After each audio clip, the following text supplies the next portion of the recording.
Happy Friday, everyone. It is Friday, April 11th, and it's about 8:30 Eastern Time. We are going to give you some updates on what's been happening in my family law case since last Wednesday. A lot has happened, and I want to share it with you. But first, I want to talk about two things. I actually was shared a profile today. Thank you, Melissa.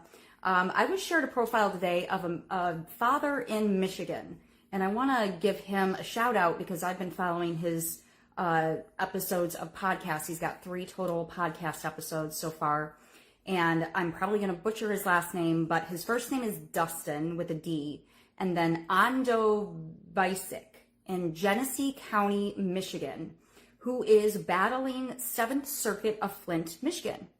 And he has Facebook Live episodes that are called Coffee on the Spectrum. I watched all of his episode 3 today on the way home from Orlando doing my CPR certification. And he has a lot of good points about our constitutional rights and the judicial abuse and the legal abuse that's happening in family court. So I want to give a shout out to Dustin. I've already connected with him on his Facebook.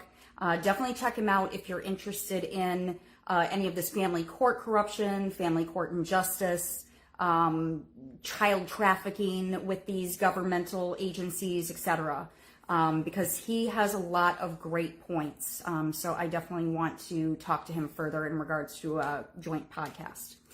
Another thing that has been happening since I've been getting more vocal the past 3 weeks or so is I've had a lot more people coming to me for help through my nonprofit Justice for the Serlick Children. I have people reaching out to me through my personal page here. I have people reaching out to me on my Justice for the Serlick Children nonprofit Facebook page. And I also have people reaching out to me on my Justice for the Serlick Children @gmail.com email address. So it's clear I need to start writing grants to get funding, as I am actually now considering law school soon. So I can help others with through my nonprofit for low or no cost. So think of like perhaps a sliding scale to help others that are victims of this severe judicial abuse in family court system. So what Pete and I are going to talk about today is my case since Wednesday, April 2nd. So just over a week ago, that general magistrate 11-page recommendations came back in, and then Upchurch, Judge Sandra Upchurch signed it, make it so, literally immediately.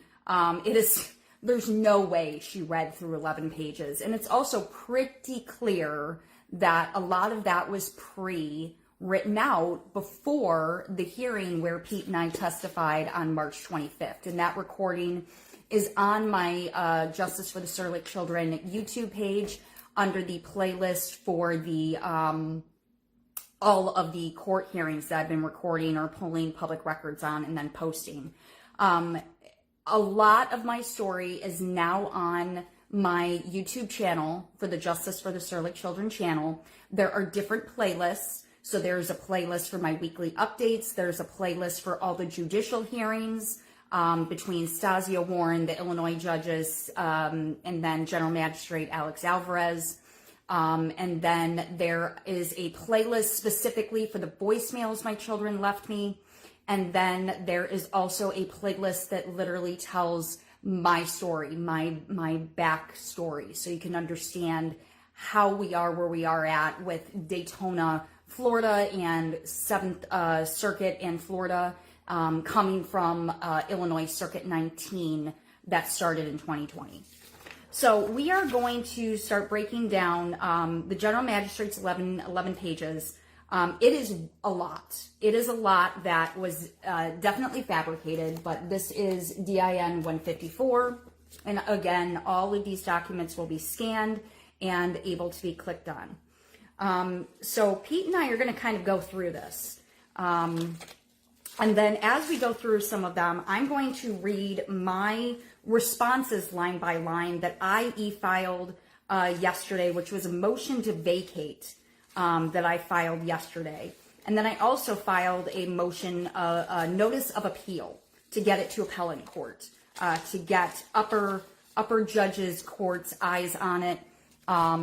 So we're going to start going through this. So Pete, what one do you want to touch on first? As we wrote this up together, so we pretty much know what we wrote. Well, so starting with point number 4. So the magistrate's report reads, the undersigned notes, and the undersigned is the magistrate. So the undersigned notes that the mother's motion for temporary timesharing was filed after several months of her amended supplemental petition for modification of domesticated foreign custody order was filed with the court. When you read how the magistrate wrote that, it's like he's holding it against her that she didn't ask to see the kids sooner. Now, it's interesting because he ends up, before this report even before the hearing, he had denied that motion without hearing any evidence or anything. Yeah, that was DIN 35. Yeah. So that was actually filed July of 2024 by my then attorney, Rick Brown. So it's been sitting stagnant for almost a year now. So let's think about this for a minute. You originally had your attorney, Mary Jane Nettles, open your Florida family law case in August of 2023. March of 2024, you retained attorney Rick Brown, and then, because by that point you had already been in the courts for more than a year, and nothing had happened, so you tell Rick Brown, your attorney, that you want him to file something with the court to get you time sharing, while everything else is being played out, and you weren't asking for full custody. You were asking time. Just to talk to them, visit with them, spend time with them, now, let them know that I love them and I've been down here the whole time. Couple points on this. Attorney Rick Brown has been a family law attorney for 40 years. Yeah, 35 plus years. He didn't seem to have any problem filing a motion for temporary time sharing. Okay.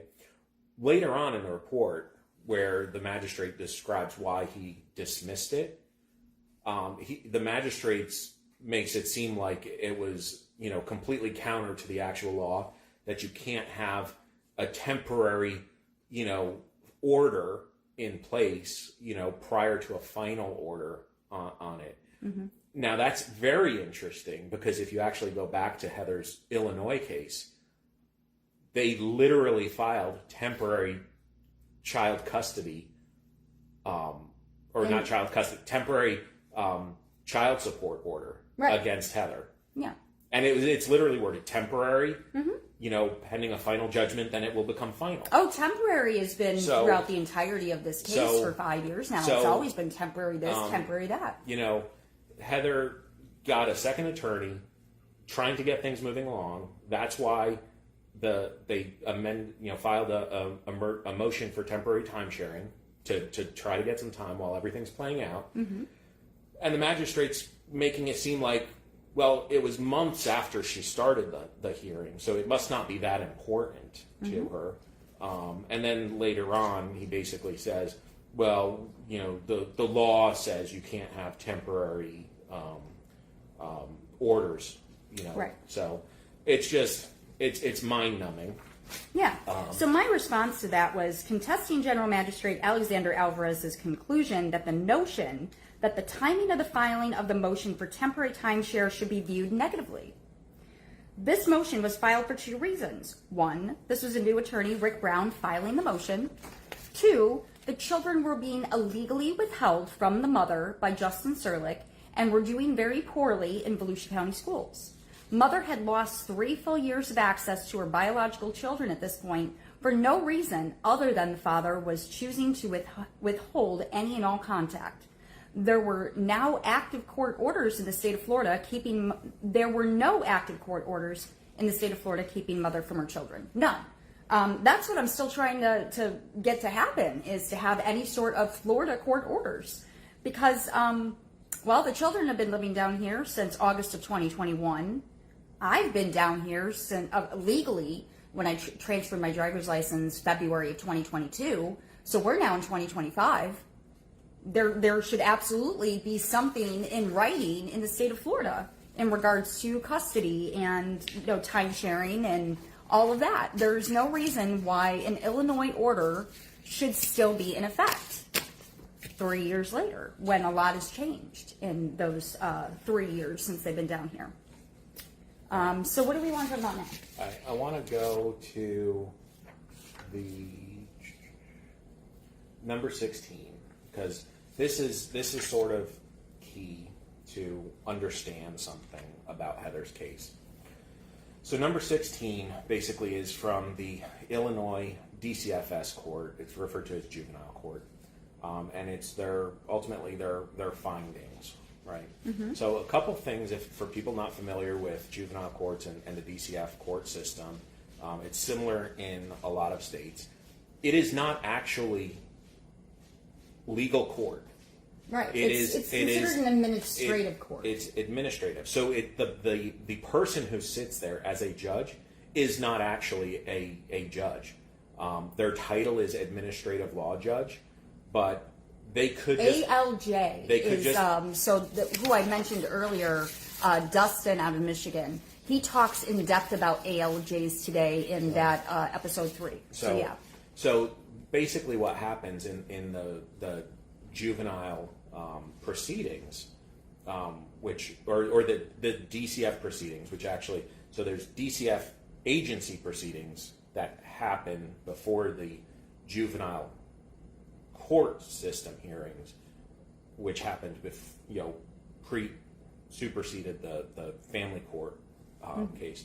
So the DCF agency in Illinois administratively found Heather. They administratively adjudicated her. Yeah, the words get so jumbled and mixed up throughout the entirety of the paperwork. So here's the thing. There was originally 2 counts presented to Heather, 2 charges. The first one was neglect by failure to provide proper housing, education, medical care. Yep. And then there was a housing freeze in Chicago during the pandemic. Hold on. Yeah. The second charge was neglect by creating an injurious environment because the mother, Heather, had mental health issues and there was a history of domestic violence between Heather and Justin. Which there was. He was abusing us. That's the charge. Now, the first charge, they completely dropped. Yep. They did not actually adjudicate it. They just dismissed it. Nope. So it was dismissed. The second charge, here's what you need to know. And we actually have the copy of the DCFS investigative report. So we know what the investigator was filling out and what people told them. The notion that Heather has mental health issues came entirely from Justin Serlick. Mm-hmm. When he was contacted by the DCF investigator, his response, and this is what's written in the investigative report, which we have a copy of. We've read. Heather lost her mind and she went crazy and she has mental health issues. And then there's more and more detail where he's telling the DCF investigator she has specific mental health.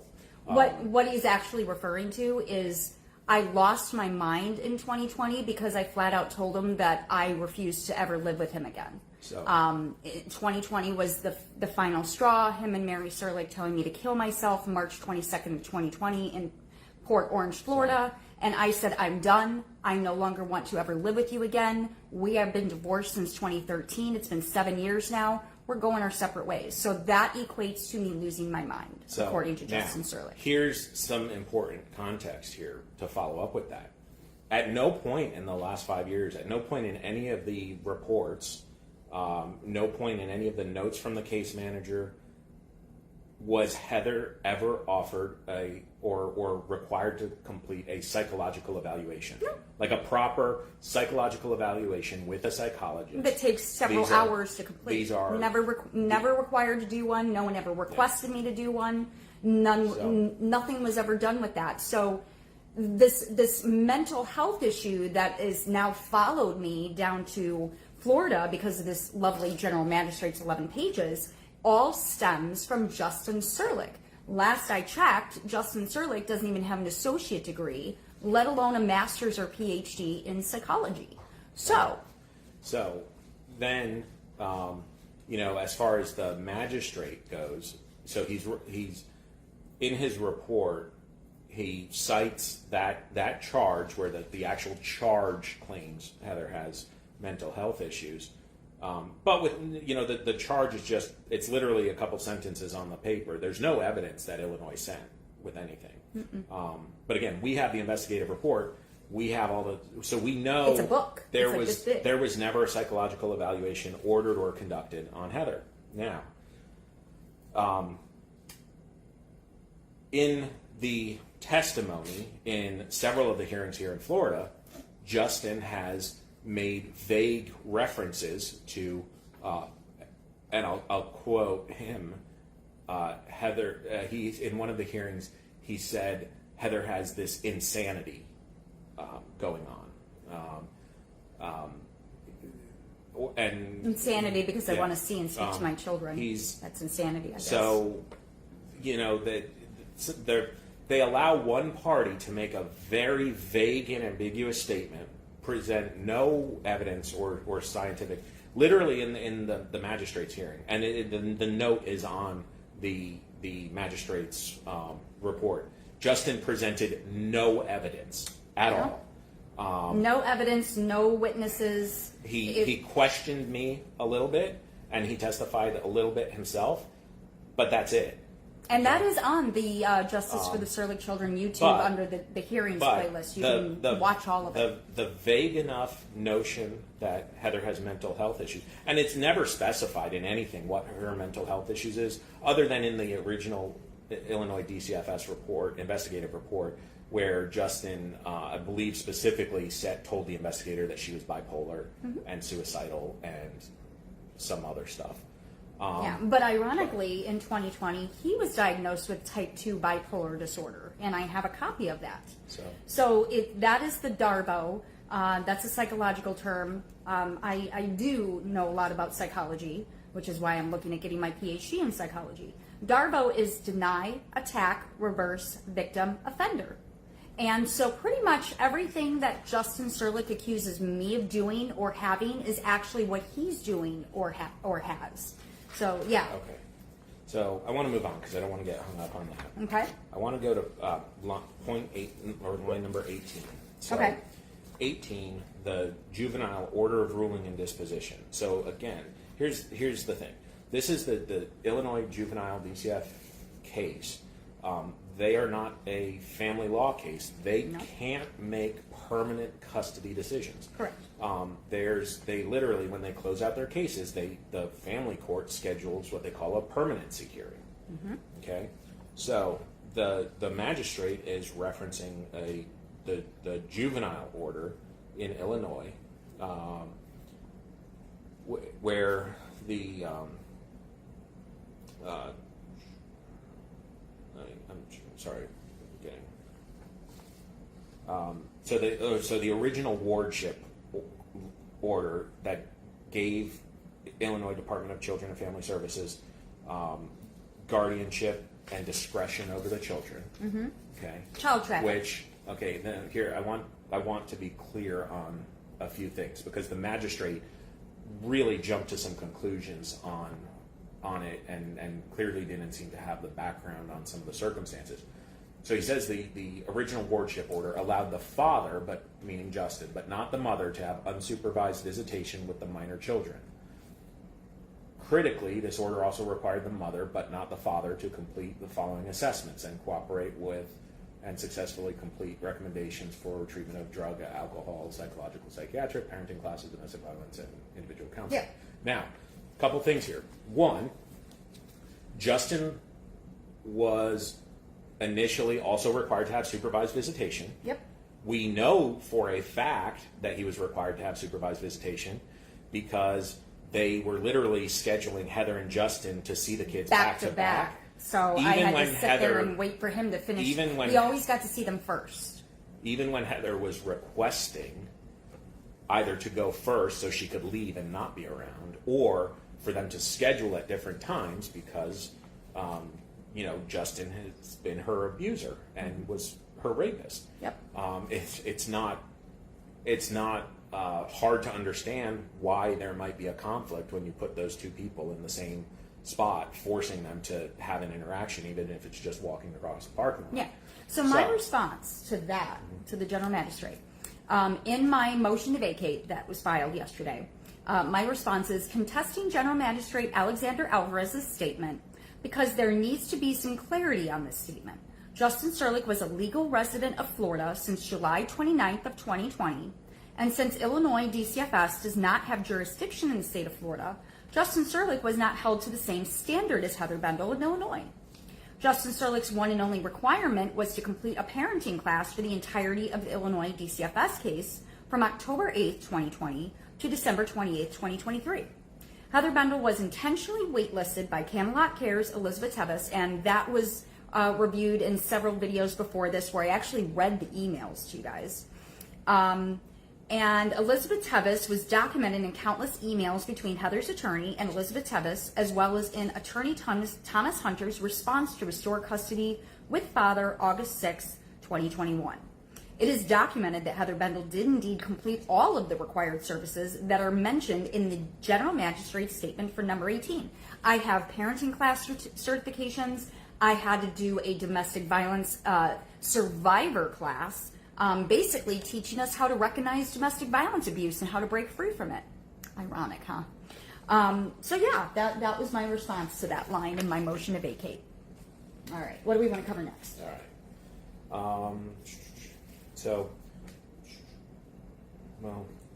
22 and, or 20, sorry, really 21 through 23, Heather addressed in the Facebook Live the other day, and that's some sketchy handwritten notes on some of the documents. Yeah, and the altered documents. You really have to see the video Heather did the other day and look at those documents and, just decide for yourself what you think was going on there.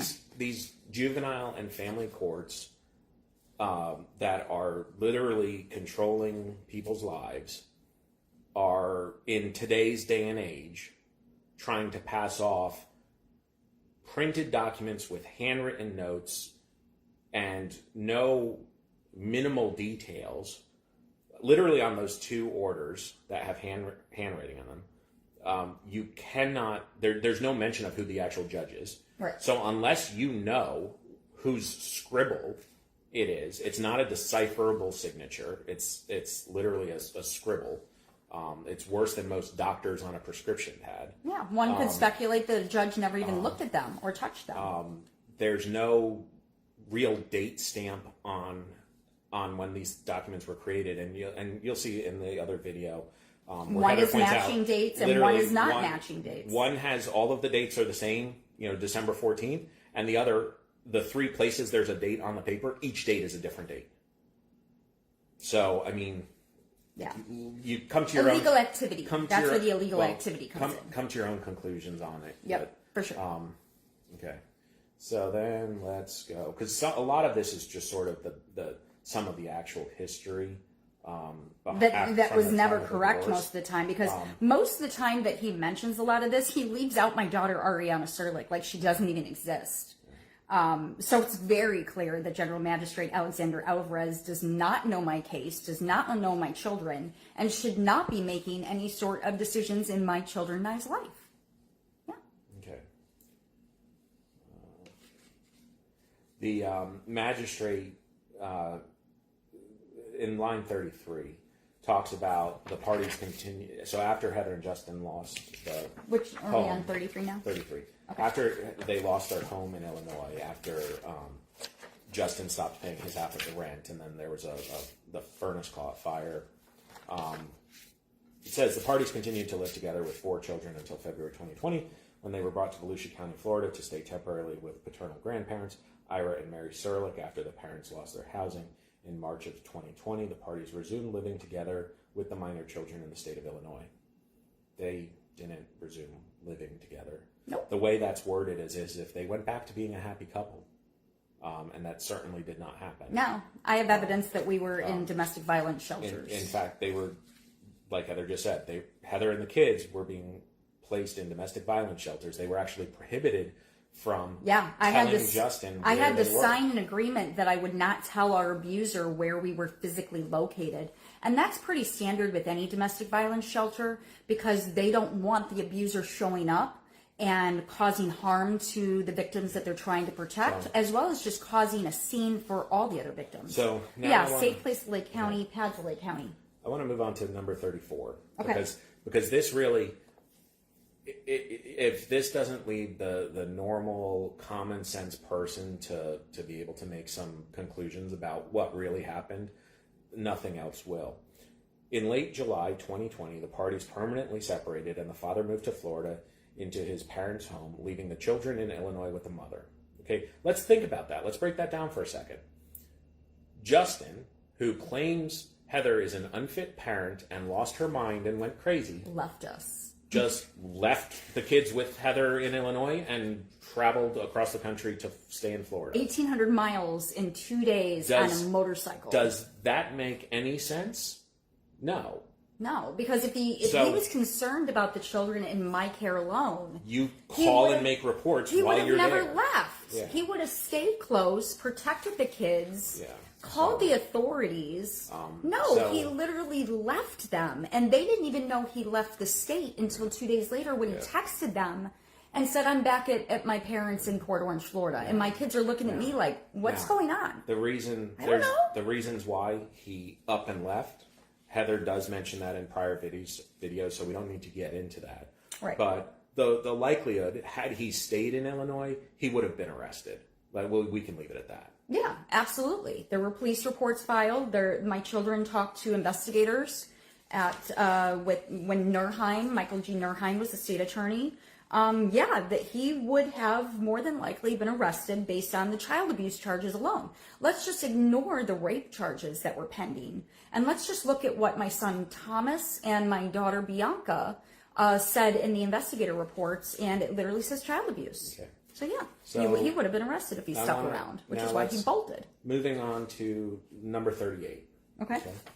Well, 37 and 38. So 37, the parties now have 3 remaining minor children, ages 17, 13, and 8.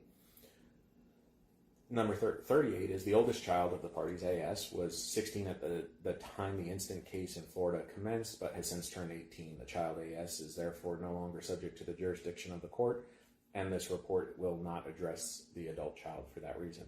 Let's think about this. You have a mother who has extreme concern for the well-being of her children, goes to the extreme measures of stopping everything she's ever known in her life, packing everything up, traveling across the country with no set, true destination place to stay, tows a pop-up RV camper behind her minivan to get it to Florida. 1,800 miles. I had no towing experience. That alone was its own little crazy adventure. That alone. With no legal knowledge or knowledge of the area, no friends, no connections, takes it upon herself to figure out what she has to do to survive, to get a Florida court case open, because now all the kids are in Florida, Justin was in Florida, and now Heather was in Florida. It took a year. Heather opens the case. So really, Ariana was, 14 when all of this started? Yeah, so when she was dumped down here in June of 2023, she was 16, going on 17. Yeah, but when everything started in Illinois, she was 14. Yeah, she had literally had her 14th birthday, not even a month before this all started. Regardless, Heather gets a Florida family court case open. Her daughter's, one of her children, her oldest daughter, is 16 at the time, still a minor, 2 years before she's going to turn 18. Didn't have a driver's license, might I add. And then the court system is so slow and intentionally slow to drain people of their money, that this case has progressed so long that they have to remove one of the kids from the case because the kid has turned Aged 18. out. And Tommy is about to age out. So we're going to be down to two minor children. 2 kids that the and case is I'm now proceed going to have on. 2 adult children that have what kind of future? What kind of future are my children going to have? No. Tommy, I don't know what we're going to do about getting him in any sort of college. Like, he needs help. All right.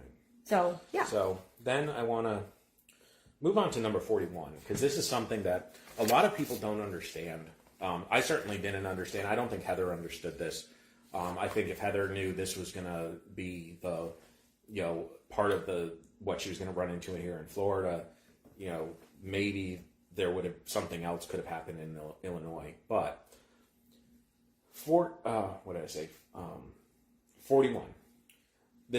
A party petitioning for a change in parental responsibility in Florida has the, quote, extraordinary burden of providing both a substantial change in circumstances and that failure to change custody would be detrimental to the best interest of the children. Okay. Let's think about this for a second, because there have been so many substantial changes in not only in Heather's life, but the kids' lives. The children's lives. Yeah, and for sure.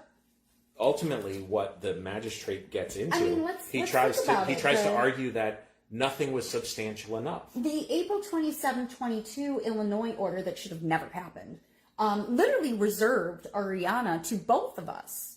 And then Ariana gets dumped down here just over a year after it was written up. And there was no final determination. Exactly. So that alone was the extraordinary circumstance. So let's look at some of the other extraordinary circumstances. When the kids moved to Florida, they were actually not just placed with Justin by himself. They were placed with Justin and his parents at his parents' home. Right. So Justin didn't even have his own home, and he wasn't on his own, so to speak. Right. That's the environment the kids were placed into. And with then 3 adults in one house. Like a year later, he purchased a home in Daytona. Not the best area of Daytona. And then the kids moved there. So now the kids are at his home with no other adult supervision, and clearly the Illinois DCF, when they placed the kids down there, part of their decision making had to have included that Justin's parents were there. Yeah, for sure. Now, moving on to the best interest of the children, literally what the magistrate is trying to make the argument here is that we recognize that the couple of the kids are failing, have been, absent from school countless number of times. We've seen the TikTok video where he's trying to sell his homemade bong. That's on and the YouTube it's channel. more than likely one of the kids is holding the camera while videoing it. Yeah, the cameras are moving, so someone's definitely holding the camera. So we're gonna ignore all of that and say the kids are better staying there than even giving mom a chance to help the kids. Mom, who was hired as a Volusia County public school teacher. Mom, who is working on her master's degree with a 3.9, 3.8 GPA. In a house with another person who has a master's degree. And I just did UCF's virtual fair for PhD in psychology and found out that I would be accepted there. So, but we're gonna, as the court, we're just gonna ignore all of that and say the kids are better off failing in Florida. That's ultimately what he's saying. Yeah. So I responded. Part of what I responded to is additionally continuing, and this is important from a psychological standpoint. I would love to have any professional PhD in psychology tell me I'm wrong in this. Additionally, continuing to prolong the separation of the parental relationship between mother and children will exacerbate the negative effects on their psychological well-being. Any child psychologist would agree with this statement. This court is failing to protect these children. Yeah. So let's get a psych. In fact, my previous attorney, Rick Brown, actually ordered, it's in my docket from July of last year, he ordered psychological evaluations of all 6 of us Justin, me, and all 4 kids. And that has sat ignored too. The court just, they do what they want. Yeah. They don't. There's no. They don't put the kids It doesn't first. seem like there's any standard procedures. Literally, her attorney files to get psychological evaluations for everybody. And I was all for it. I'm like, absolutely, we all need to have psych evals. Hell, even I volunteered to have one myself, just so nobody could say that there's an issue with me and a reason for the kids not to be. Because clearly, all you have to do is just maliciously say there's mental health issues, and then it follows you in court documents for 5 years straight. Again, nothing ever happened with it. No. The judges never even mentioned it in any of the subsequent hearings. No. All right. What do we want to touch on next? The magistrate says, although it's true that the mother may have subsequently moved to Florida, as stated in her supplemental petition, merely alleges that she relocated within 50 miles of the father and the 3 youngest minor children, failed to allege or show how a modification due to her relocation is in the best interest of the children. I moved 1,800 miles away from everything I've ever known but not to be only close that, to my children. Not only that, this is mind-numbing for anybody who's a parent, right? This magistrate is trying to say a parent moving closer so they can be in the lives of their children isn't important. Mm-hmm. Moving, and I'm not even just talking about moving closer to be in, within, a short commute. Literally moving across the country to be near the kids. The law in the state of Florida, let's actually back up one step. The actual law in family custody cases in the state of Florida presumes that the best interest of the children is to have both parents in their lives. Yeah. That's the baseline of the law. That's Florida Supreme Court law. So, Florida is very much a 50-50 state. Like, it takes a lot for a parent to lose custody in the state of Florida. So the baseline is the state legislature has said it's in the best interest of the children for both parents to be in the lives of the children. And here you have a magistrate saying, well, she moved closer, but that doesn't mean anything. Yeah. You got to be kidding me. It's on its face, it is absurd. It really is. And any parent out there would have to understand this, that if you literally just shut your entire life, everything you've known down, pack it up into boxes, pack up your car, drive all the way across the country, because that's what you have to do to be near your children and to try to be part of their lives and to try to help them. That is a substantial change. Now, here's the thing. The law doesn't say there has to be a substantial change in the lives of the children. It just says there has to be substantial change, right? So it could be a change for parent A, it could be a change for parent B, it could be a change for the kids. Right. It could be multiple changes. The magistrate's trying to make the argument that a change in Heather's life is not significant. We have to prove that there's been a change in the kids' lives. Right. Which is an almost impossible burden given the situation when you have one parent completely blocking all contact from the children to the other parent. Yeah. Yeah, it's just so absurd, and that's why I wanted to wait to explain this until I filed my motion to vacate, because his document was 11 pages. My response was 20 pages with a lot of substantial evidence backing up my responses. All right. So I want to get into number 48, and I'm just going to go to the end of that paragraph. The magistrate says, even assuming these allegations were found to rise to the level of substantial and material change in circumstances, the mother failed to demonstrate how the father has failed in his parental responsibility related to the educational needs of the minor children. Okay, we literally, when you're trying to, pages of evidence when you're showing the court what's happening with the kids' education, what would you show them? You would show them the grades. The grades, unexcused absences. Grades and absences suspensions.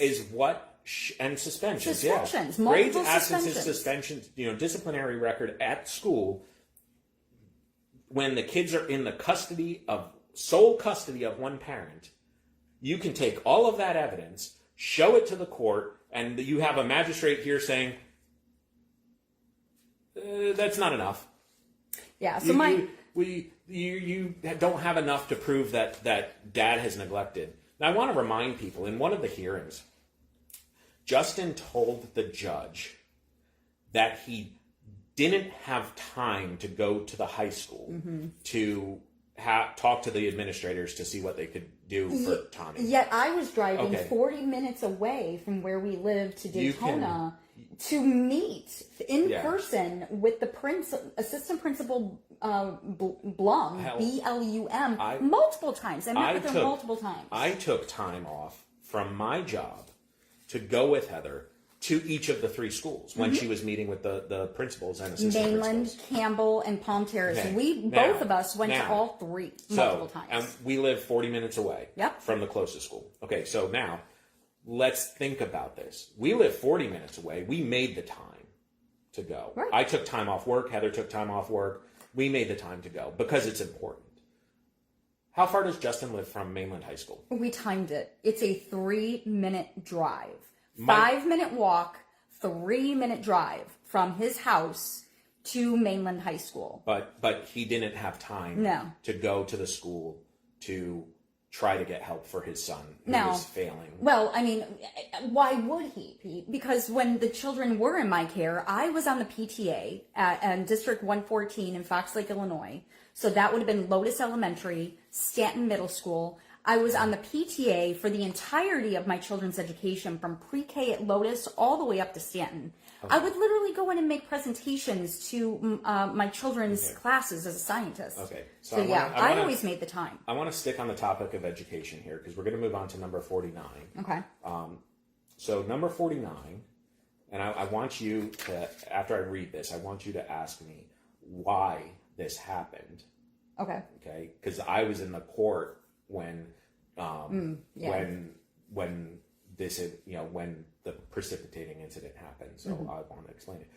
But the magistrate says, in fact, the record reflects that the father did eventually transfer the oldest minor, Tommy, or TS, from Mainland High School to the Richard Milburn Academy in January of 2025 due to his poor grades and unexcused absences.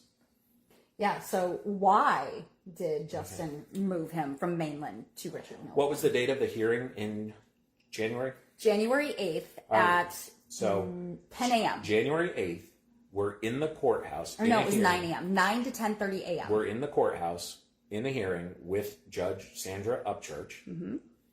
Heather has presented her 85 pages of evidence. She has presented his grades and attendance. The judge looks at Justin and basically chastises him in open court, saying, she's acknowledging the grades and attendance are a significant issue. At the time, it was not enough evidence to give the custody back to Heather, because according to Upchurch, that hearing was actually it's clearly being paid off. Heather had filed an emergency motion for custody. Multiple emergency motions of custody. But the judge basically said to get my children some help. Yeah, and I was personally a witness to this. The judge basically looked at him and said this was going to become an issue ultimately. And the very next day in Volusia County's parent portal, my portal, Tommy is all of a sudden no longer at Mainland and in Richard Milburn Academy, which is a charter school. Really what happened, it wasn't that Dad took action. It was because Judge Upchurch ordered because Heather has been shining a spotlight on it. Advocating for my children, even without having any communication with them. So I am still advocating for my children. Heather's shining a spotlight on the attendance and grades, gets the judge to acknowledge it. That's when Justin actually did something. Because remember, before that, he didn't have time. Right. So, yeah, and when he made that statement, that was in the December 17th, 2024 hearing with then Judge Stasia Warren, who recused herself 3 days after that hearing, because I pulled a public records request. That recording of that hearing is also on the YouTube channel under the hearings, where he literally said, I just don't have time.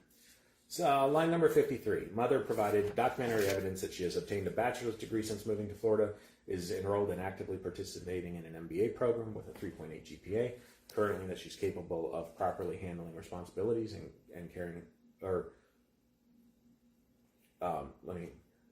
I got hung up on the words here, and you're in my light. Sorry. Enrolled in and actively participating in an MBA program with 3.8 GPA currently, and that she was capable of properly handling the responsibilities of caring for minor children. Okay, the magistrate literally says she's presented evidence to prove she's capable of caring for and properly handling the responsibilities of caring for children. Academia is my life. That's in the magistrate's report.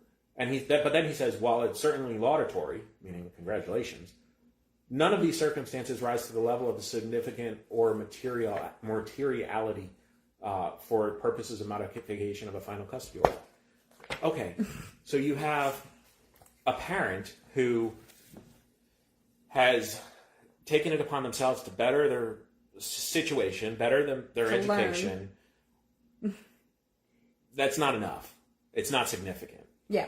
So I said contesting General Magistrate Alexander Alvarez's statement as the context of why I submitted my evidence of having a bachelor's degree and working on my MBA with a 3.8 GPA is very relevant, as my children have had a 1.0 GPA in Volusia County schools for 3 years now. Not weeks, not months, years. 3 years. So the entirety of the time they've been down here. Their overall education in Justin Serlick's care is a very serious concern in this case. Furthermore, the April 27, 2022 order was never meant to be a final order, and the word custody is not used once in that 3-page document. Yeah, clearly the General Magistrate and Sandra Upchurch and Stasi Warren just want my children to be completely illiterate and have no education whatsoever so they can amount to anything in life. I would love to know what my children's take on that is. So. All right. 55 and 56. Now I want so if you actually go on and look at the documents, there's a lot of legal case law that the magistrate cites. And while I understand what he's saying is you can't make an argument that one parent's house is better than the other's, so that parent should get the kids. We never made that argument.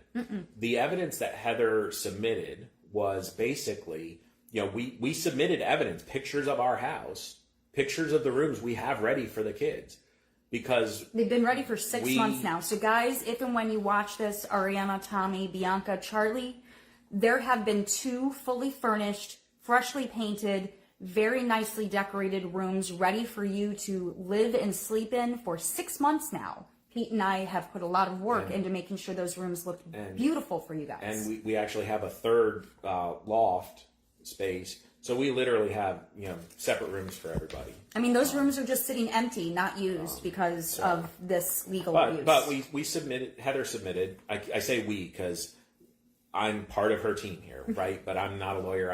I'm not representing her or anything like that. Right, but the photos were basically to prove that if and when Justin ever tried to say that we were living in squalor or something, it was to prove that we live in a very nicely clean, decorated. Everybody that knows me knows I'm an OCD clean freak. So that was those photos we submitted as evidence was just to keep any of those claims from coming in. It was to demonstrate also a change in your circumstances, right? Absolutely. Because tell the folks what were the circumstances that you were living in when the final family court order in Illinois was signed? Oh, the April 27, 2022 order. So as I previously mentioned on I think it was Wednesday's video, I was living in my pop-up camper at Endless Summer Camp, or not Endless Summer. I was at Sugar Mill Ruins Campground in New Smyrna Beach. We're talking 120 degree temperatures with the AC running. If I didn't have a lifelong experience as a scout, I wouldn't have been able to make that work for as long as I did. I was homeless, living in a pop-up camper in Florida summer with canvas walls. We're talking canvas, like canvas tenting. That's what pop-ups are. They're canvas with a tin roof.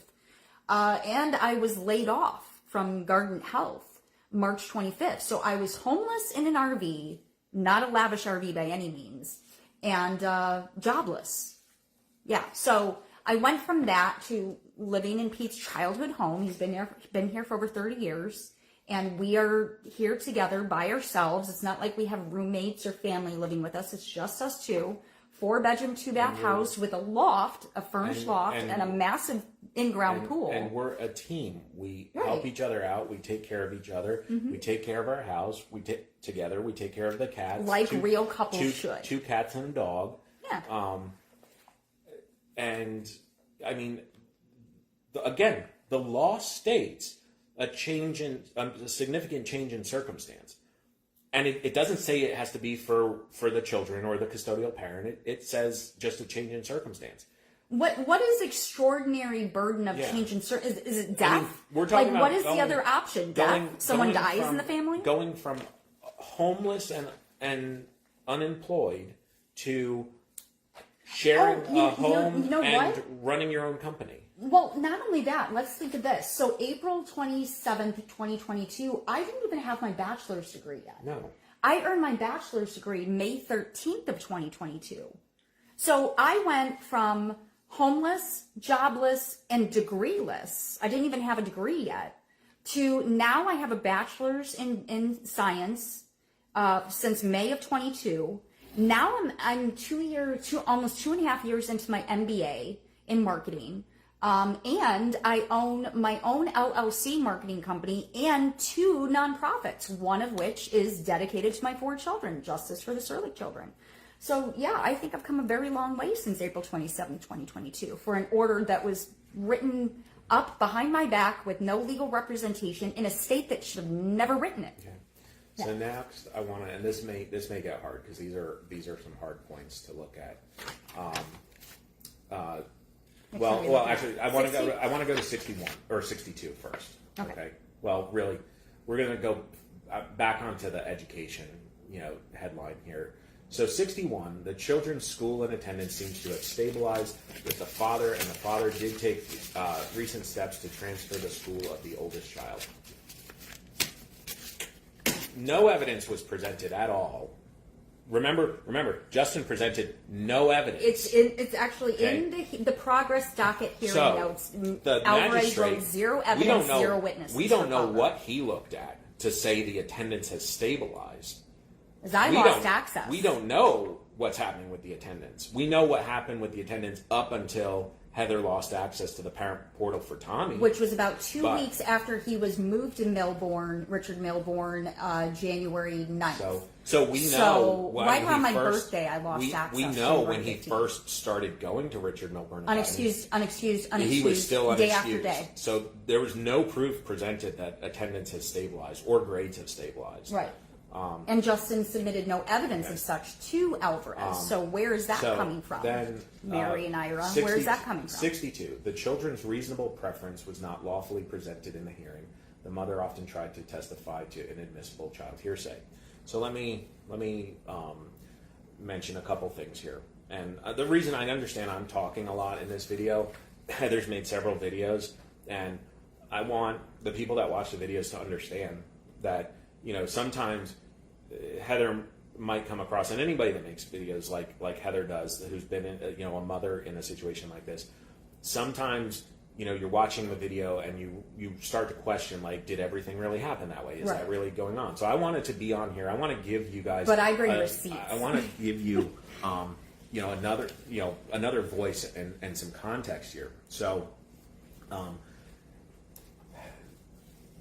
when you're talking about the child's reasonable preference, okay, how the children are not allowed to testify, right? In and Florida. That's Florida law. So how do you get evidence of what the children want? A guardian ad litem. When you have no, essentially all your contact with the kids has been cut off. Therapists, guardian ad litems. That's how you get them involved.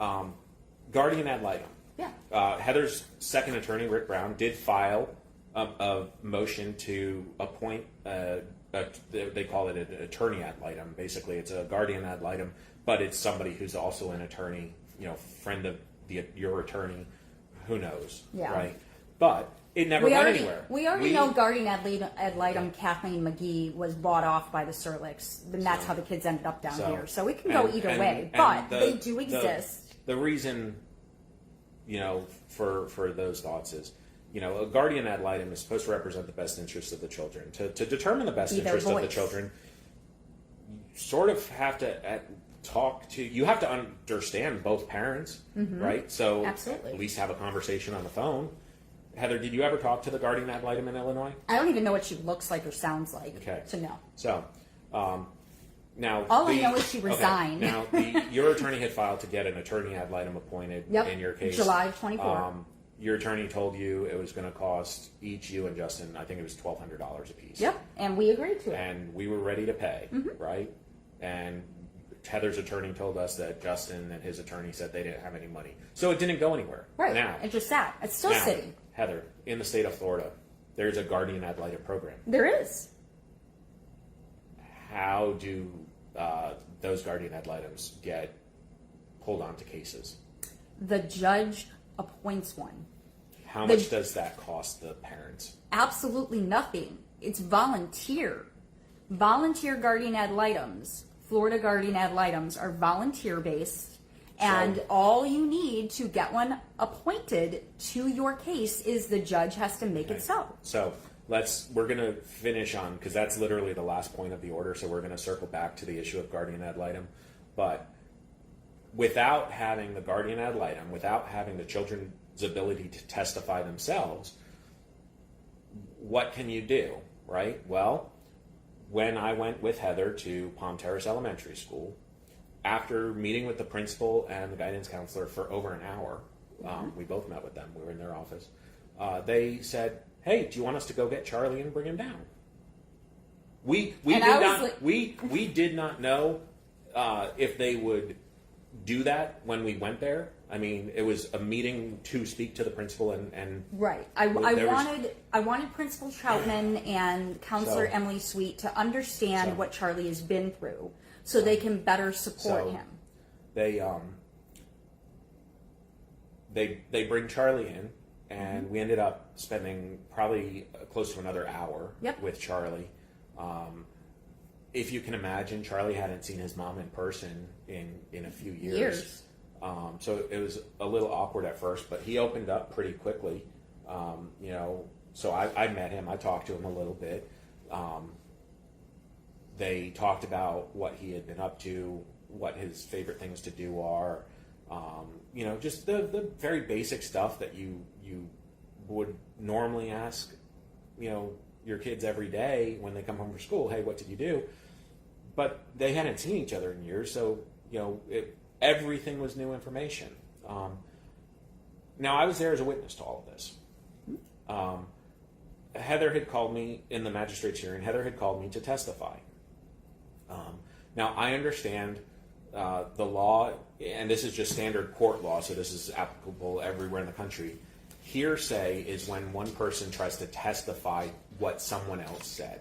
So even though I heard it with my own ears, and I witnessed the conversation, and I saw, Charlie moving his lips to have the words come out. You couldn't say on the record what he was actually saying. The court can't understand, the court can't consider the words. Now, in the testimony, I said what the words were. What Charlie told us was that, and this is not an exact quote, but it is very close. I already have a suitcase, so I can come visit. So he very clearly, very much wanted to come. He also it was not said, a lead on. He said it on his own. He also said he wants to tell the judge what he wants. And during our lunch, so after that initial hearing or that initial meeting with the Emily Sweet, the counselor, and everything, I then started having to go have lunch dates with him at Palm Terrace. So I would actually drive from Edgewater to Daytona at 11:30 a.m. and we would sit for lunch together. Okay. And Charlie multiple times, Mom, when am I going to get to tell the judge what I want? In Florida, you're not allowed to. So they can't. The judge and the magistrate can't take what we say. What they can't consider what the child told us. Right. In that situation. But that's I where testified, therapists and guardian ad litems come in. But I did testify that in general, it was very apparent by physical manifestation, Charlie wanted his mom in his life. Yep. Now,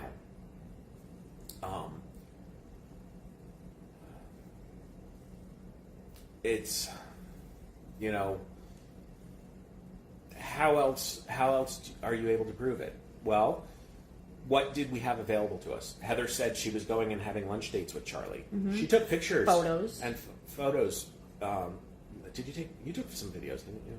I don't know. Maybe it was just photos. It was just photos, but like on the last day of school last year, I actually brought my children's cat Willow that they had had since October of 2019. So, I have photos of him holding Willow. You can see he was happy to be having lunch with his mom.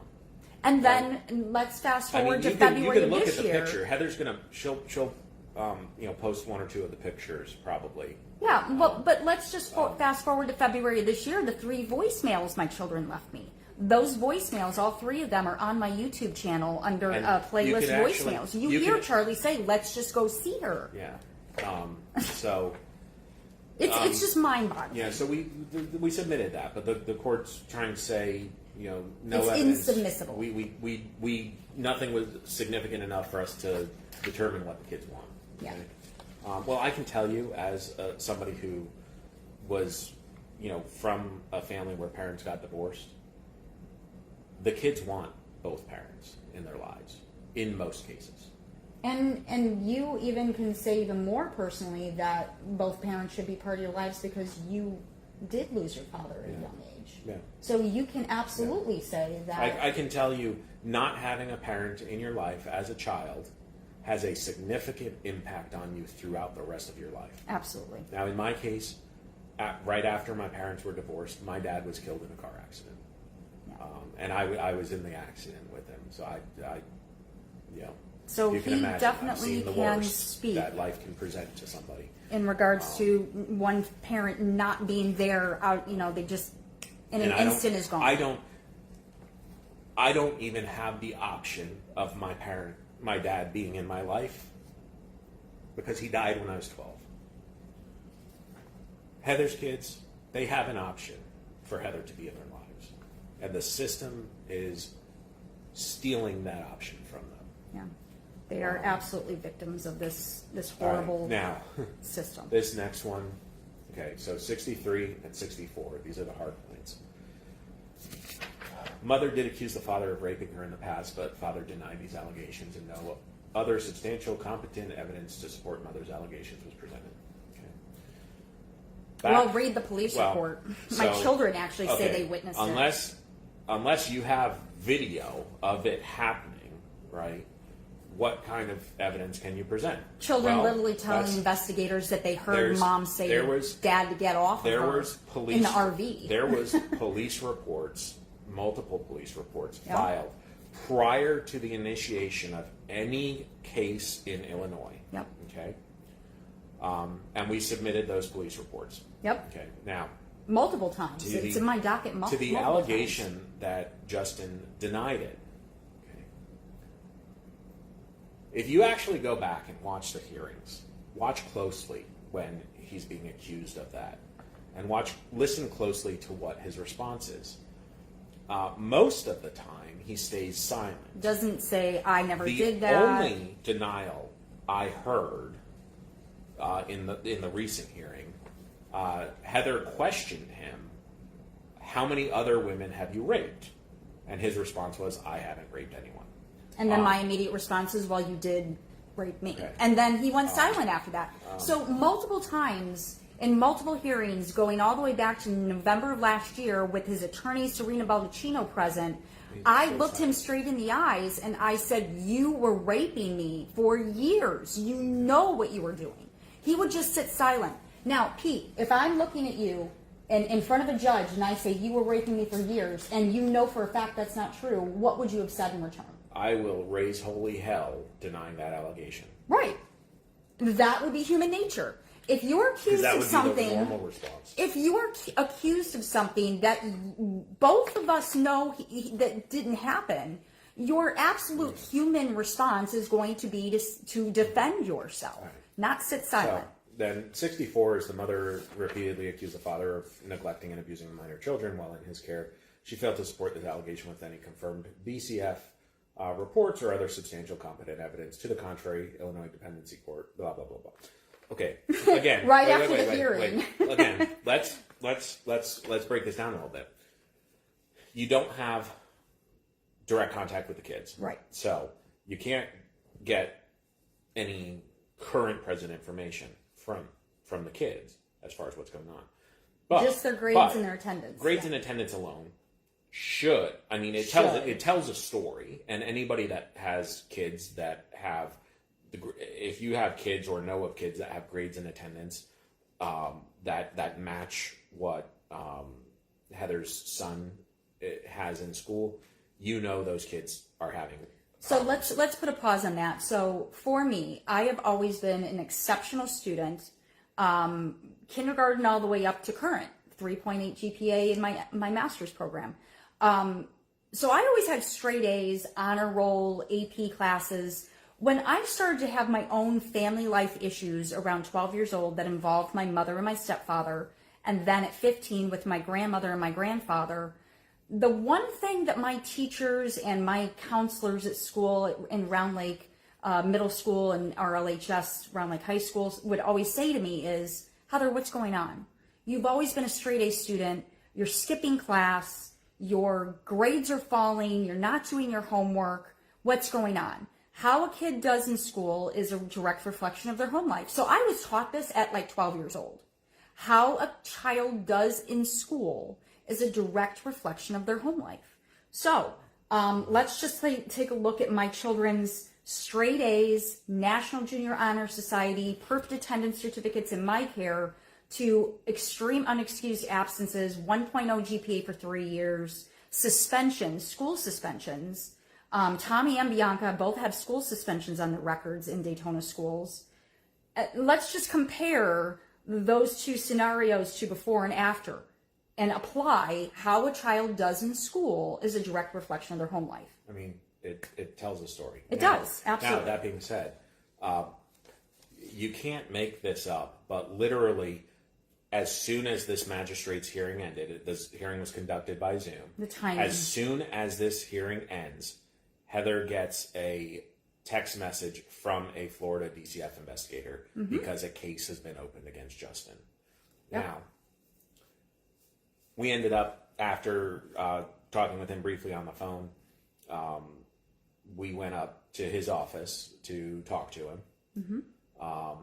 It's very interesting because he did inform us that he had gone out and spoken to Justin and the kids. But got a completely different story. He told us that he got a completely different story from them. Of course, because parental alienation. Now, here's the thing. We didn't just go up and tell him our side of the story. We gave him a stack of evidence. Basically, in a big rubber band folder, one of those file folders that attorneys carry around. Here's the thing: there were things we told him that he was unaware of because things that should have been reported to his agency were not. Like Tommy's suicide in Justin's care that was kept a secret all these years. According to the DCF investigator, more than likely, the Daytona Beach Police and/or the hospital should have reported that to DCF. But the bigger problem is no one in this area seems to actually do the job they're paid to do. Right. They're a title and a paycheck, so that requires an extra step. The other thing, so why would they the other information we found out was that his investigation did not stem completely from any report that Heather or I or anyone we know made. There was other reports being sent to him. Yeah. So we've filed for a public information request to try to get some details. Freedom of Information Act, guys. We know, unfortunately, it's all right. just based on timing from some other requests that we filed, we know it's going to be another month and a half probably before we get the reports. But we'll certainly share those when we get them. Yep. To so we'll eventually find out what that other report was, because he at some point the reality is at some point they can't keep hiding what's really happening. Right. The truth is slowly starting to come out. Their glass house is starting to crack. And that's what my nonprofit is all about, is shedding light on. Now, 65, on all of this. So I want to move on because I don't want to again be bogged down. Okay. Right? 65. Now this is just like this speaks volumes of how little the magistrate paid attention to any of the documentation. Right. 65 states the mother failed to present an updated family financial affidavit or any other financial documentation, including mandatory child support guidelines worksheet, to support her petition for modification of a previous child support order. Hang on, let me just read my response to this, because when I read this, I was like, "You got to be kidding me!" God, is the response on this guy doesn't read. Does he know how to read at all? Because it's very clear he doesn't know how to work a Zoom conference.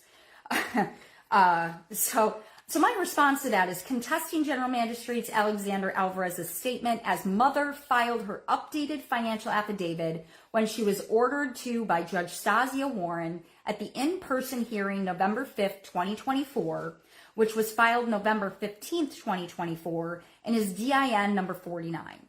Then Heather Bendl filed a child support modification, which includes another financial affidavit, November 21st, 2024, and is DIN 62, which triggered a summons of Justin Serlick.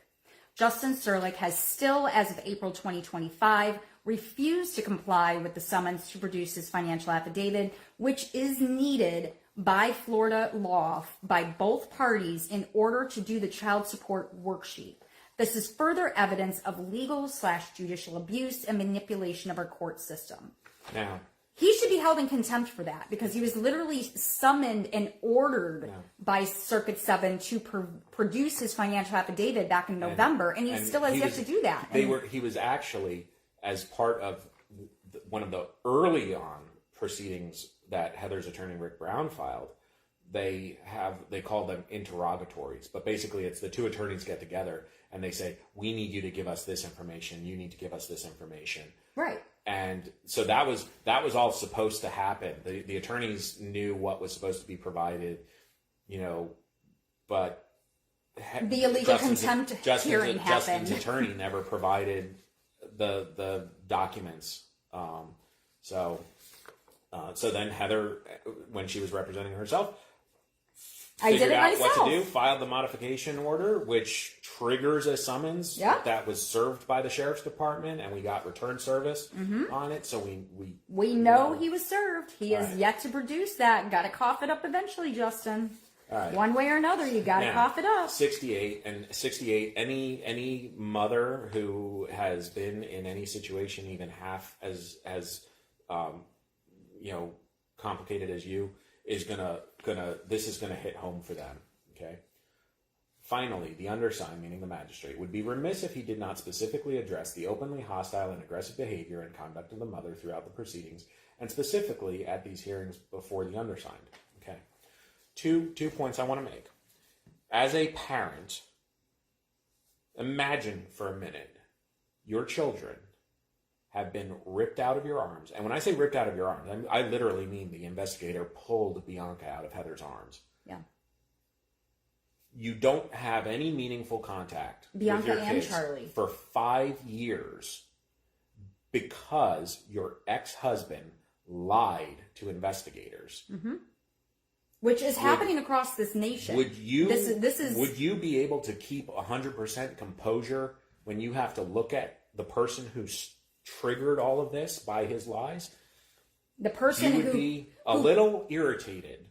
Okay, now the person that kicked my son in the ribs 3 times and then physically picked him up and threw him through the wall and then turned and looked at me and told me not to let him do that again, as if I'm able to control his anger and emotions.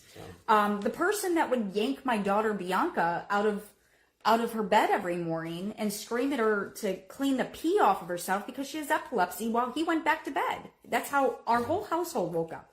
The person that took advantage of me for years after I took my Xanax and Ambien, even though we were in separate bedrooms on different floors of the house. So, you know, I don't know how I've managed to compose myself as long as I have. I think I'd give myself a few kudos there. I've told Heather what my general thoughts on it are, but I can't say that on camera because it would be misinterpreted. But yeah, you can imagine there's reason to be hostile.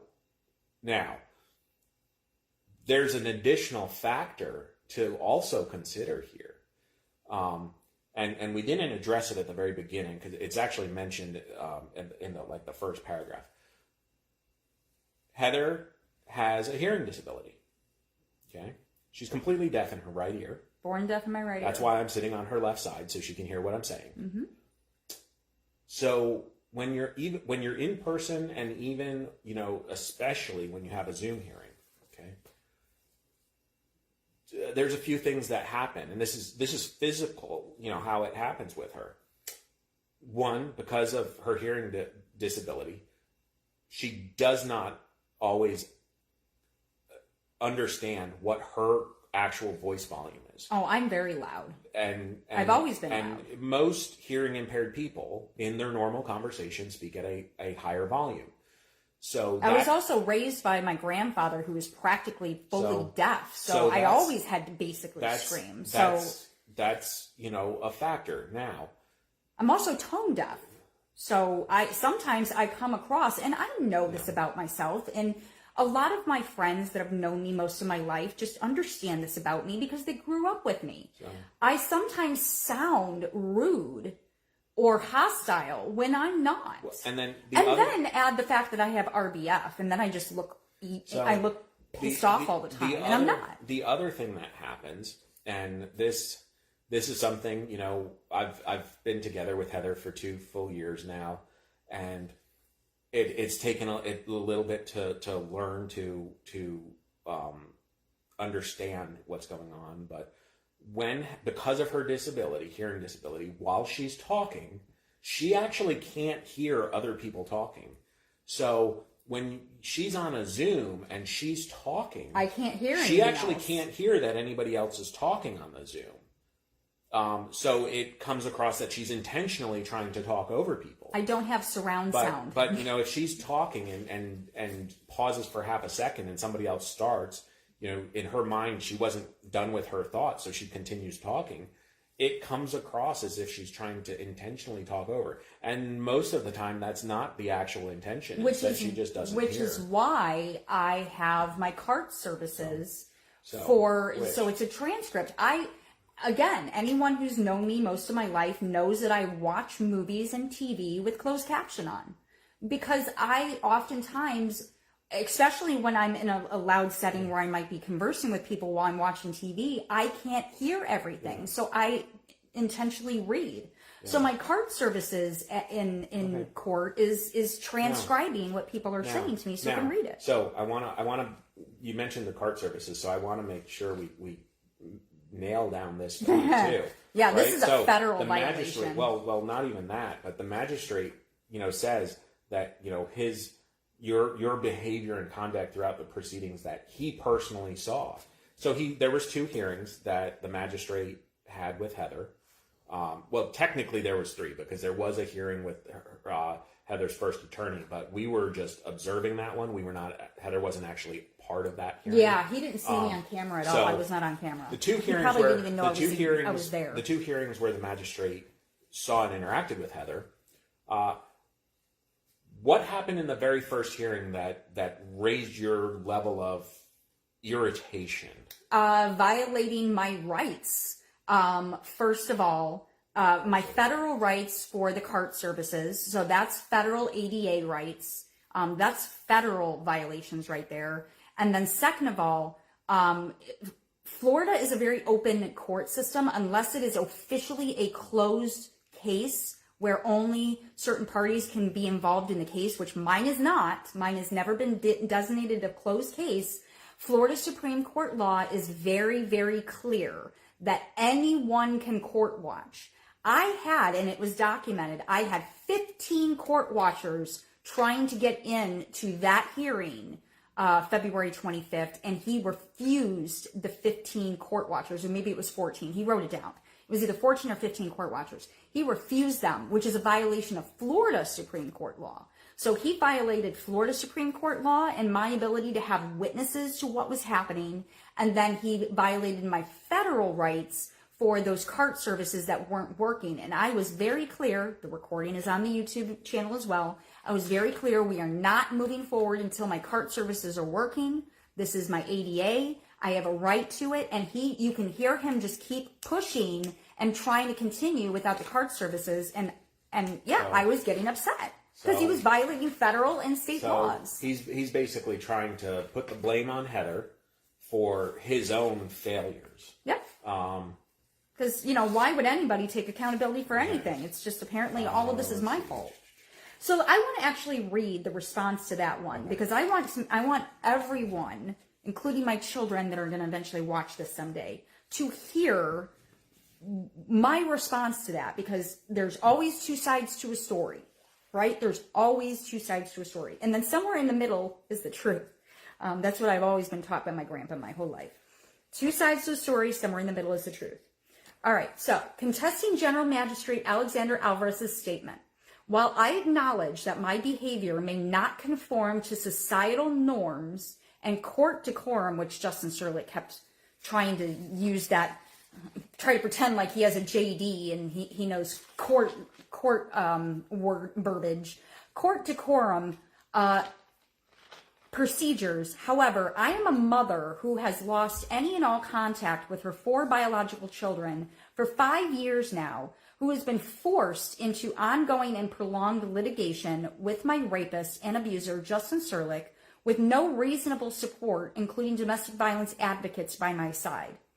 It is also important to note that Heather Bendl has physical evidence as of January 7, 2025, that there is illegal corruption involved in her case against Justin Serlick by Illinois Circuit 19 Michael G. Nurheim, who was the state attorney that failed to protect Heather and her minor children from their abuser, Justin Serlick, in September 2020, when Heather and her children came forward to the investigators with the abuse over the years.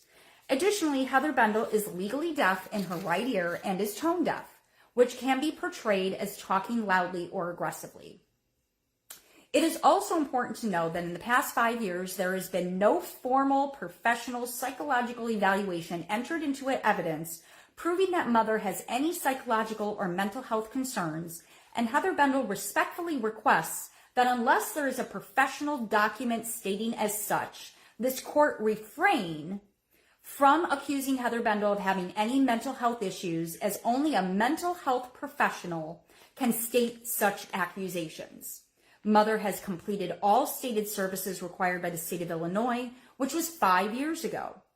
Anything prior to the April 27, 2022 order really should not be of any relevance to this Florida Circuit 7 at this time. All right.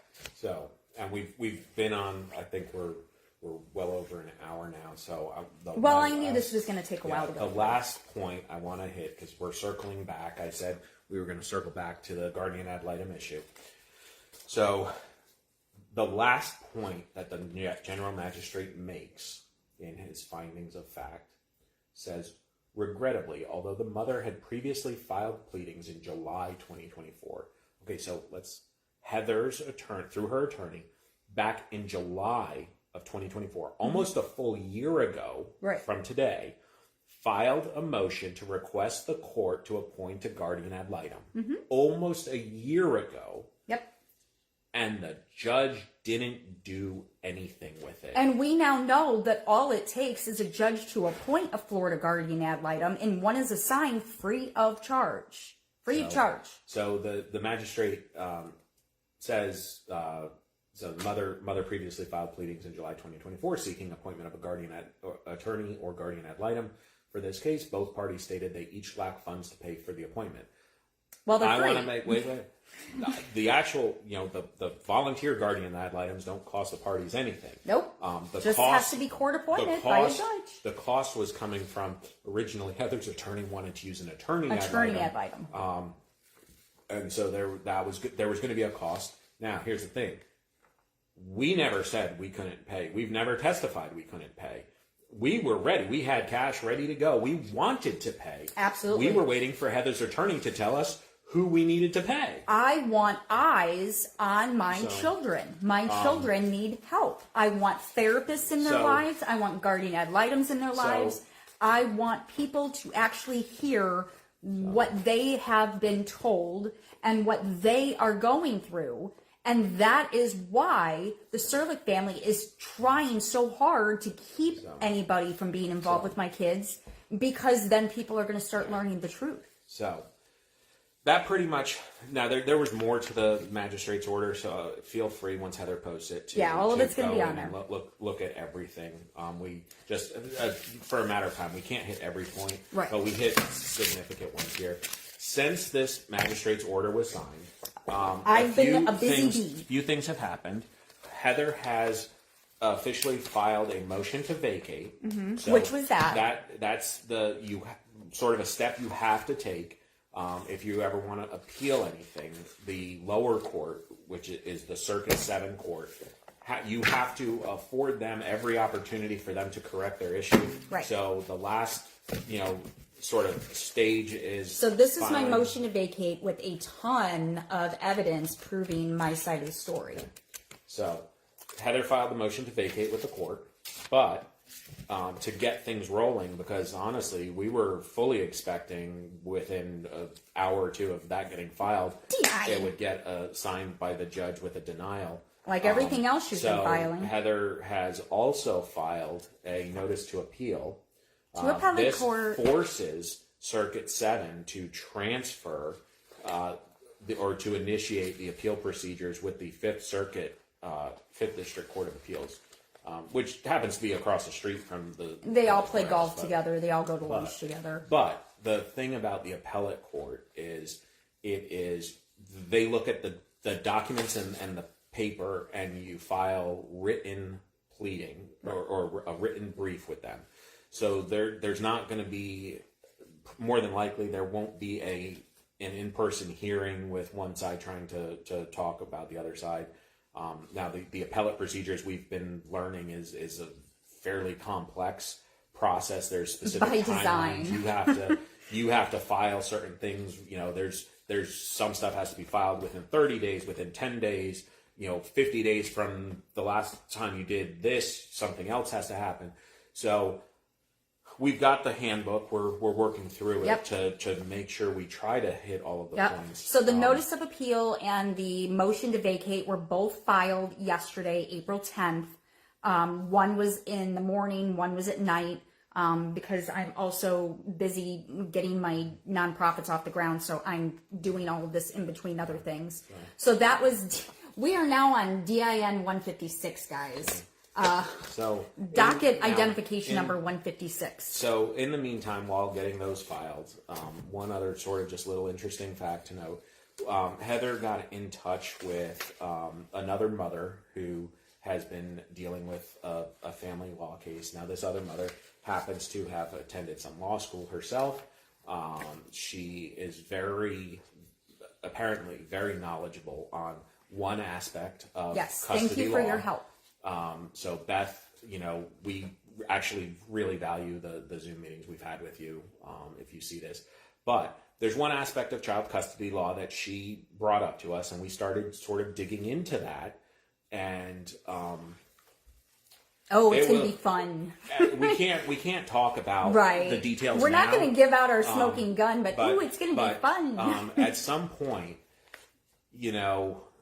I think the world might be absolutely upended and shocked at what potentially can happen here if the appellate court does what they're actually supposed to do. They should do, and I'm not talking about Heather's pleading for the benefit of her kids or anything like that. This is a strict paperwork issue that can upend everything. and we've got, you know, when we started digging into this, honestly, we were both kind of shocked and dumbfounded some of the stuff we came across in Heather's case, and what was done when, and who did what when. Oh, I'm thoroughly convinced they knew exactly what they were doing wrong, and they did it anyways. There's some, and it's going to land points, people in lawsuits where I'm going to be suing all of you. At some point, we're going to be able to sort of share all the details with people, and you can draw your own conclusions, but it certainly seems like they were fully aware of the provisions of this one particular law, and they did were it anyways. trying to sneak in under the radar, but they apparently forgot to do a couple things that are very important with legal procedures, and we're gonna call them out on it. Yeah. So today. So both of those were filed yesterday, April 10th. So the motion to vacate the general magistrate's recommendations, and then the notice of appeal on Sandra Upchurch signing those recommendations, because those both have their own separate things that I want to happen. So today, what has happened is Upchurch assigned a notice of hearing. Okay, so now we're on DIN 160. A few of the DINs in between my notice of appeal and this was just my indigent status waiving all the fees for the notice of appeal, $100 appeal, etc. Because, you know, all these attorneys have drained me of my entire funds, so I am flat broke. So I don't know where, you know, they expect me to pay this $1,785 a month and this corrupt contempt hearing that happened back in November behind my back. But I'm broke, and I keep filing and proving as such in my docket, just so it's everywhere in my docket. So when fresh eyes get on this, they're like, wait, you're ordering mom to pay $1,785 to dad. She has no contact with her children whatsoever, but she's so broke that she's getting the fees waived, and she's on Medicaid for insurance in the state of Florida. What? Anyways, so DIN 160 is Judge Sandra Upchurch assigning May 2nd, 2025 at 9 a.m. in person for petitioner, my motion to vacate recommended order of the general magistrate and order adopting recommendations, DIN 155. The hearing will be held at the Stephen C. Henderson Judicial Center, 125 East Orange Avenue, courtroom number 9, Daytona, Florida, 32114. All parties must appear in person, 30 minutes reserved. So guys, I absolutely want court watchers in person for this. Remember, this is a soap opera playing out right in front of you guys, so grab your popcorn and come watch the shit show. 30 minutes is not a lot of time to do anything meaningful. So, you know, what's going to happen? Are we going to walk in and she's going to just say, yeah, we're dismissing everything? Or is she going to say, okay, I guess we'll schedule a trial, right? Who knows? We don't know. Who knows? So, they're playing by their own rules here. This is all illegal activity from the very beginning of it. So they're playing by their own rules. Anyways, so DIN 161. Hey, Willow. Say hello to everybody. Hey, Willow. Hey, Willow. DIN 161 is the appellant court. Notice of appeal in the above referenced case was received for filing on 4/10/2025 in an effort to assist you and expedite the preparation of the record on appeal. Please review the information provided below. And it's 1 through 8, and then appeals court. So literally in less than 24 hours, I e-filed this at 10:30 last night, and this has a timestamp of 10:53 a.m. I've got literally instructions and telling me what to do. That's more than Circuit 7 has been doing for me in 2.5 years now, pretty much. So in less than 24 hours, I've got a laid out instructions of exactly what they want and when, preparation of the index, appellant procedures, all pleadings must be submitted on 8.5 by 11. So look at that, guys. All of a sudden, things are being done with proper procedures, and I'm being told what my actual rights are. And then 162 is just acknowledgement of a new case in appellate court. So 5th District Court of Appeal has received a notice of appeal reflecting a filing date of April 10th, 2025. And this is the same timestamp, 1053, just different DIN numbers. The county of origin is Volusia County. The lower tribunal case number is provided 2023-03128. 031-828-FMCI. The filing fee of $300 is waived. Case type NOA final, Circuit Family Other final. And then filing fees may be paid, and then it gives instructions on how to pay it, but it also says right above the $300 filing fee is waived because of the indigency form. The 5th District Court of Appeals case number must be utilized in all pleadings and correspondence filed in this case. Moreover, all pleadings signed by an attorney must include the attorney of Florida Bar's number. And then pursuant, and then it's giving rules for a set attorney, and then I'm pro se, of course. Any party who may properly proceed in this court pro se, i.e. unrepresented, may find useful the pro se self-represented appellant handbook. Well, we've already got it. It's already printed. It's already bound, and Pete and I have already been reading through most of it. So yeah, and then so this was copied to me, the Volusia clerk for Circuit 7, I would assume, and then Justin Derek Serlick. So that's where we are now. So I've got this 30-minute hearing in person at the Daytona Courthouse with Sandra C. Upchurch, May 2nd at 9 a.m., where she is ordering me to provide a transcription of the general magistrate hearing from March 25th, which is literally for the whole world to see. So this is on my YouTube channel. Here's we'll end the video on this, but something for people to understand the way. And we've run into this, you don't expect this, but the Florida Circuit 7 Family Court does not provide court reporters for family law cases. So you have to pay all that on your own. That's like $1,000. So let's. I want you to understand this. For Heather to get an official court reporter transcript, she has to pay for the CD recording of her hearing.